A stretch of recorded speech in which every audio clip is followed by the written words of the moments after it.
The following words all show how the ba and ba sounds express a physical source of power. Bala, Sanskrit, strength, physical force.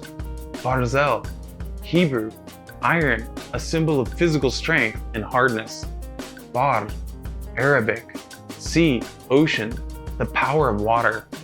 Baran, Persian, rain, physical source of fertility and power. Bamba, Bantu, strong, physical power or force. Banda, Mandinka, mighty, strong. Basque, Old Norse, back, symbolizing bodily strength. Baran, Polish, ram, a symbol of physical force.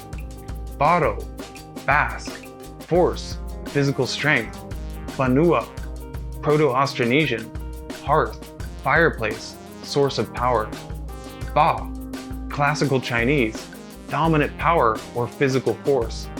Basa, Quechua, South America, stone or rock, the physical power of earth. Isn't it amazing how so many languages all around the world use the B sounds to express the source of power?